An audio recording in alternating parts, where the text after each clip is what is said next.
अगर दुनिया का सबसे मुश्किल काम कोई है तो वो है अपने मन पर काबू पाना, अपने दिमाग को पूरी तरह से अपने कंट्रोल में लाना। क्योंकि एक ही मिनट में न जाने कितने अनगिनत विचार हमारे मन में आते रहते हैं और उन विचारों पर हमारा कोई कंट्रोल नहीं होता और हम उन्हीं विचारों में उलझे रहते हैं, फंसे रहते हैं और खुद को उन विचारों के जाल से बाहर नहीं निकाल पाते। क्योंकि यही तरह तरह के विचार जो हमारे मन में आते हैं वो हमें डिस्ट्रैक्ट करते रहती है, फोकस नहीं रहने देती। आप सोचो, अगर आप अपने दिमाग को अपने काबू में कर लेते हो, अपनी कंट्रोल में कर लेते हो, जब वो आपकी बातों को मानने लगेगा, आपकी बातों को सुनने लगेगा, जब आपकी दी हुई इंस्ट्रक्शंस को फॉलो करने लगेगा, जब आप उसको अपना रिमोट कंट्रोल बना लोगे, तो आपके लिए कुछ भी पाना, कुछ भी बनना, कुछ भी करना आपके बाएं हाथ का खेल हो जाएगा। ऐसा इसलिए होगा क्योंकि जब आपका कंट्रोल आपके दिमाग पर होगा तो आप अपनी उन आदतों पर कंट्रोल कर सकते हो जो आपको कुछ पाने से, कुछ बनने से, कुछ करने से रोकती हो। जैसे कि आप अपनी आलस पर कंट्रोल कर सकते हो, काम की टालने की आदत को समाप्त कर सकते हो, आप जो खुद से कमिटमेंट करोगे उस पर खरे उतर पाओगे, आप फोकस्ड रह पाओगे और डिस्ट्रैक्शन क्या होता है भूल ही जाओगे। आपके डिक्शनरी से डिस्ट्रैक्शन वर्ड ही डिलीट हो जाएगा और आप जब चाहो, जैसे चाहो वैसे ही अपनी बॉडी को कंट्रोल कर पाओगे, अपने हिसाब से काम कर पाओगे।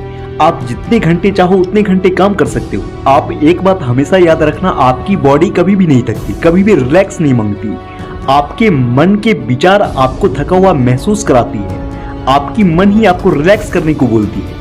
आपके अंदर कभी भी एनर्जी की कमी नहीं होती, आप हमेशा चार्ज रहते हो। आप प्रैक्टिकली इस बात को अप्लाई करके जान सकते हो, महसूस कर सकते हो। आप कोई एक दिन चुनो और अपने मन को इंस्ट्रक्शन दो कि आज मैं 18 घंटे लगातार काम करूंगा और खुद से कमिटमेंट कर लो कि चाहे जो हो जाए, करना है मतलब करना है। और जब आप काम करना स्टार्ट करोगे तो आपका मन ही आपको डिस्ट्रैक्ट करने लगेगा, आपको बोलने लगेगा, अरे छोड़, कौन इतनी मेहनत करे, थोड़ा आराम ही कर लेता हूँ, फोन ही चला लेता हूँ, घूम ही लेता हूँ, दोस्तों से ही बात कर लेता हूँ, कल से कर लूंगा। ये सारी बातें आपके मन में घूमने लगती है। जितनी भी बातें अभी मैं आपको बोला हूँ उसमें से एक भी बात आपकी बॉडी नहीं बोलती है आपको।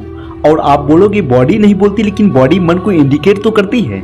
आपकी बॉडी आपके मन को कितना भी इंडिकेट करेगी, लेकिन आप मन को इन्फ्लुएंस करके आप जो काम जितनी देर चाहो उतनी देर करा सकते हो। क्योंकि ना ही आपकी बॉडी थकती है, ना ही आपका मन थकता है। मन तो कभी थकता ही नहीं, बस मन में थकने के विचार आते हैं, इन्हीं विचारों पर तो कंट्रोल करना है। आप इस तरह से समझो, अगर आपकी दिमाग थकती, आराम करती, तो जब आप सोते हो तो आपके दिमाग में तरह तरह की बातें क्यों घूमती रहती है, तरह तरह के सपने क्यों आते रहते हैं? इसका मतलब हमारा दिमाग 24 आवर वर्क करती है, इतना तो समझ ही गए होंगे आप लोग। लेकिन बात यहाँ ये आती है कि हर दिन अपने मन को उसी कंट्रोल में कैसे रखें जिस कंटिन्यूटी से हम रखना चाहते हैं। उसके लिए आपको इसकी प्रैक्टिस करनी होगी। आप प्रैक्टिस के जरिए ही अपने मन को सही रास्तों पर ला सकते हो और फोकस्ड रह सकते हो।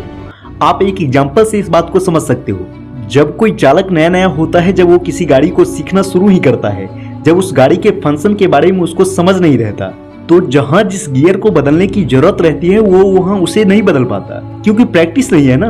और वो सीधे नहीं चला पाता गाड़ी को, उसकी गाड़ी इधर से उधर होती रहती है। जब वो पूरी तरह से सीख लेता है, उसकी प्रैक्टिस कर लेता है, तो उस पर उसका कंट्रोल हो जाता है और फिर वो अपने हिसाब से चलाने लगता है। उसी तरह आपका मन है, जब तक आप उसे कंट्रोल करने की प्रैक्टिस नहीं करोगे तब तक वो आपकी कंट्रोल में नहीं आएगा, इधर उधर ही होता रहेगा। और आप इसकी प्रैक्टिस इस तरह से करो कि अगर अभी आपका पढ़ने का मन है तो उस वक्त फोन चलाने का विचार भी आपके मन में नहीं आना चाहिए। मतलब जो भी काम कर रहे हो सिर्फ और सिर्फ उस पर फोकस रहना है, दूसरे विचारों के लिए जगह भी नहीं बचना चाहिए। तब आप देखोगे धीरे धीरे आपकी आदत बनती जाएगी, आपकी ये प्रैक्टिस इतनी मजबूत हो जाएगी कि मन खुद उन आदतों की ओर खींच ले जाएगा। तब आपको अपने मन को काबू में रखने की जरूरत नहीं पड़ेगी, मन खुद काबू में रहेगा।